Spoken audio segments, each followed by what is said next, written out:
বিসমিল্লাহির রহমানির রাহিম। সহিহ মুসলিমে এবং মুসনাদ ইমাম আহমদে আব্দুল্লাহ বিন মাসুদ, মুগিরা বিন শুবা এবং আবু সাইদ খুদরি রাদিয়াল্লাহু আনহুম থেকে বর্ণিত, রাসূলুল্লাহ সাল্লাল্লাহু আলাইহি ওয়াসাল্লাম বলেন, ও মুছা আলাইহিস সালাম আল্লাহর নিকট জানতে চাইলেন যে, হে আমার রব, জান্নাতে যে ব্যক্তি সবচেয়ে কম সুযোগ সুবিধা ভোগ করবে তার অবস্থা কি রকম হবে? আল্লাহ তাআলা সর্বশেষ জান্নাতে গমনকারীর অবস্থা বর্ণনা করতে গিয়ে বলেন, যখন তাকে জাহান্নাম থেকে বের করা হবে তখন সে ওইদিকে তাকিয়ে বলবে, ওই সত্তা অত্যন্ত ইজ্জত ও বরকতময় যিনি আমাকে তোমার থেকে মুক্তি দিয়েছে। আল্লাহ তাআলা আমাকে এমন নেয়ামত দান করেছেন যা পূর্ববর্তী এবং পরবর্তীদের কাউকে দেয়া হয় নাই। এমতাবস্থায় সে জাহান্নামের কিনারে বসে থাকবে আর হঠাৎ করে দূরে এক বৃক্ষ দেখে সে বলবে, হে আমার রব, আমাকে ওই বৃক্ষের নিকটবর্তী করো যাতে করে আমি তার ছায়া গ্রহণ করতে পারি এবং তার পানি পান করতে পারি। আল্লাহ বলবেন, হে আদম সন্তান, আমি যদি তোমাকে এ ব্যবস্থা করে দেই তাহলে তুমি হয়তো এরপর আমার নিকট আরো কিছু দাবি করবে। সে বলবে, না না হে আমার রব, আর কোনো কিছু দাবি করব না, শুধু ওই বৃক্ষের নিকটবর্তী করে দিন। তখন আল্লাহ তাকে ওই বৃক্ষের নিকটবর্তী করবেন যাতে করে সে তার ছায়া গ্রহণ করতে এবং তার ফল খেতে পারে ও পানি পান করতে পারে। তখন এখানে বসে সে ওই বৃক্ষের চেয়েও আরো সুন্দর বৃক্ষ দেখতে পাবে। তখন সে বলবে, হে আল্লাহ, আমাকে ওই দ্বিতীয় বৃক্ষের নিকটবর্তী করে দাও যাতে করে তার পানি পান করতে এবং ছায়া গ্রহণ করতে পারি। আমি তোমার ইজ্জত ও বরত্বের কসম করছি, এরপর আর অতিরিক্ত কোনো কিছু দাবি করব না। আল্লাহ বলবেন, হে আদম সন্তান, তুমি কি আমাকে ওয়াদা দাওনি যে এ বৃক্ষের পর আর অন্য কিছু দাবি করব না? সে তখন বলবে, আল্লাহ, এটা দিয়ে দাও, আর কিছু দাবি করব না। তখন আল্লাহ তাকে ওই বৃক্ষের নিকটবর্তী করবেন। তখন সে এ দুই বৃক্ষের চেয়েও বেশি সুন্দর জান্নাতের দরজার সামনে একটি বৃক্ষ দেখতে পাবে। সে ধৈর্য ধরার চেষ্টা করবে, কিন্তু কোথায় ধৈর্য?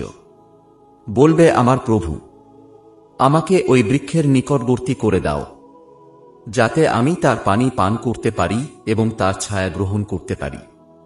এরপরে আমি আর কোনো কিছু দাবি করব না। আল্লাহ তাআলা বলবেন, হে আদম সন্তান, তুমি কি আমার সাথে ওয়াদা করো নাই যে এরপর আর কোনো কিছু দাবি করব না?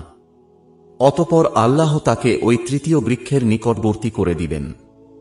যখন সে তৃতীয় বৃক্ষের নিচে যাবে তখন সামনে জান্নাত দেখতে পাবে, জান্নাতবাসীদের কণ্ঠ শুনতে পাবে। তার নেয়ামত, স্থান, বাগানসমূহ তার দৃষ্টি গোচর হবে, আর সে তার দেখতে থাকবে, কিন্তু সে আর ধৈর্য ধারণ করতে পারবে না। হে আমার প্রভু, আমাকে জান্নাতে প্রবেশ করাও। আল্লাহ তাআলা বলবেন, হে আদম সন্তান, কিসে আমার কাছে দাবি করার থেকে বিরত রাখবে? বান্দা বলবে, আমার প্রভু, তুমি আমার সাথে ঠাট্টা করছো, অথচ তুমি সমগ্র পৃথিবীর প্রভু। মূল কথা ওই বান্দাকে বলা হবে, যাও জান্নাতে প্রবেশ করো। সে যখন জান্নাতে প্রবেশ করবে তখন তার মনে হবে যে পুরো জান্নাত পরিপূর্ণ হয়ে গেছে। তাই তখন সে বলবে, হে আমার প্রভু, একই করে সম্ভব? সমস্ত মানুষই তো স্ব স্থানে প্রবেশ করে স্ব অংশ দখল করেছে। আল্লাহ তাআলা বলবেন, তুমি কি এতে সন্তুষ্ট হবে যে তোমার সাম্রাজ্য পৃথিবীর বাদশাদের সাম্রাজ্যের সমান হবে? সে বলবে, হ্যাঁ হে আমার প্রভু। আল্লাহ বলবেন, আমি তোমাকে ওই সাম্রাজ্য দিব এবং সাথে এর অনুরূপ, এর অনুরূপ, এর অনুরূপ, এর অনুরূপ, এর অনুরূপ 5 গুণ বেশি সাম্রাজ্য তোমাকে দিব। সে বলবে, হে আমার প্রভু, আমি সন্তুষ্ট হয়েছি। আল্লাহ বলবেন, এর সাথে তোমাকে আরো 10 গুণ বৃদ্ধি করে দেয়া হবে, সাথে তোমার মন যা চায় এবং তোমার চোখ যা তৃপ্ত করবে তা আমি তোমাকে দিব। অতঃপর যখন সে জান্নাতে প্রবেশ করবে তখন হুরদের মধ্য থেকে 2 জন স্ত্রী তাকে স্বাগতম জানাবে এবং বলবে, সমস্ত প্রশংসা ওই আল্লাহর জন্য যিনি তোমাকে আমাদের জন্য এবং আমাদেরকে তোমার জন্য তৈরি করেছেন। অতঃপর সে বলবে, আমি যা পেয়েছি এমন আর কেউ পায়নি। এ হবে সবচেয়ে নিচু মানের জান্নাতি। মুছা আলাইহিস সালাম বললেন, এত সবচেয়ে নিচু মানের জান্নাতির অবস্থা, তাহলে সর্বোচ্চ মর্যাদার জান্নাতির কি অবস্থা হবে? আল্লাহ তাআলা বললেন, তারা ওই সমস্ত লোক যাদেরকে আমি বাছাই করেছি, তাদের ইজ্জত ও মর্যাদাকে স্বীয় হস্তে লালন করেছি এবং এর উপর দৃঢ় থাকার ব্যাপারে সিল মোহর করে দিয়েছি। তাদের জন্য আমি জান্নাতে যে নিয়ামত সমূহ নির্মাণ করে রেখেছি তা কোনো দিন কোনো চোখ দেখে নাই, কোনো দিন কোনো কান শুনে নাই, কোনো অন্তর ওই ব্যাপারে কোনো দিন কোনো কল্পনাও জাগে নাই। উল্লেখিত সর্বশেষ জান্নাতি সম্পর্কে বুখারী ও মুসলিমে আবু হুরাইরা রাদিয়াল্লাহু আনহু থেকে বর্ণিত হয়েছে, রাসূল সাল্লাল্লাহু আলাইহি ওয়াসাল্লাম বলেন, কিয়ামতের দিন যখন আল্লাহ তাআলা বান্দাদের মাঝে বিচার কাজ শেষ করবেন এবং স্বীয় রহমতে কিছু লোককে জাহান্নাম থেকে মুক্তি দিতে চাইবেন, তখন তিনি ফেরেশতাদেরকে নির্দেশ দিবেন যে তাদেরকে জাহান্নাম থেকে বের করো যারা আল্লাহর সাথে কাউকে অংশীদার করে নাই, যাদের প্রতি আল্লাহ রহম করা পছন্দ করেছেন। এবং সে তখন পড়তে থাকবে, ফেরেশতাগণ তাদেরকে জাহান্নাম থেকে বের করতে গিয়ে তাদেরকে সিজদার চিহ্ন দেখে চিনতে পারবেন। কেন না জাহান্নামে আগুন আদম সন্তানকে জ্বালাবে ঠিকই, কিন্তু তাদের সিজদার চিহ্নকে মিটাতে পারবে না।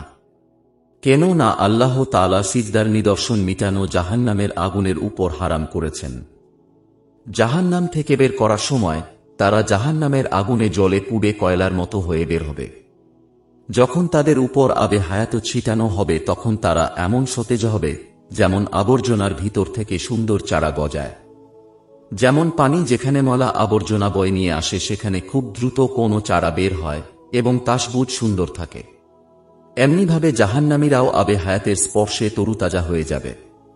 এরপর যখন আল্লাহ তাআলা তাঁর বান্দাদের মাঝে ফায়সালা শেষ করবেন তখন এক ব্যক্তি বাকি থাকবে যার মুখ জাহান্নামের দিকে থাকবে এবং সর্বশেষ জান্নাতে প্রবেশকারী হবে। সে বলবে, হে আমার প্রভু, আমার চেহারা জাহান্নামের দিক থেকে ফিরিয়ে দাও, এর দুর্গন্ধ আমাকে বহু কষ্ট দিচ্ছে, আর তার অগ্নিশিখা আমাকে জ্বালিয়ে দিয়েছে।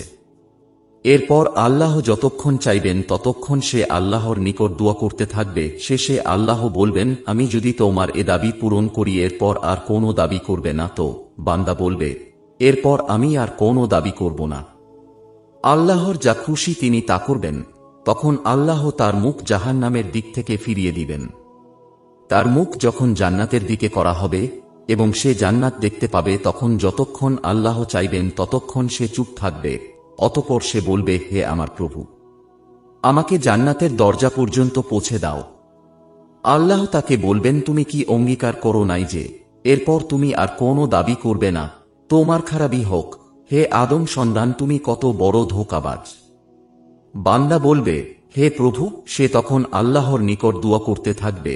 এরপর আল্লাহ বলবেন, যদি আমি তোমার এ চাহিদা পূরণ করি এরপর তো আর কিছু দাবি করবে না। সে বলবে, তোমার ইজ্জতের কসম, আমি অন্য কোনো প্রশ্ন করব না। তখন আল্লাহ যাচাইবেন সে আলোকে তিনি ওয়াদা অঙ্গীকার নিবেন। এরপরে আল্লাহ তাকে জান্নাতের দরজা পর্যন্ত পৌঁছিয়ে দিবেন। যখন সে জান্নাতের দরজার নিকটবর্তী হবে তখন সে জান্নাতের সর্বপ্রকার আরাম, আনন্দ, প্রফুল্লতা দেখতে পাবে। অতঃপর যতক্ষণ আল্লাহ তাআলা চাইবেন সে ততক্ষণ চুপ থাকবে। এরপর বলবে, হে প্রভু, আমাকে জান্নাতে প্রবেশ করিয়ে দিন।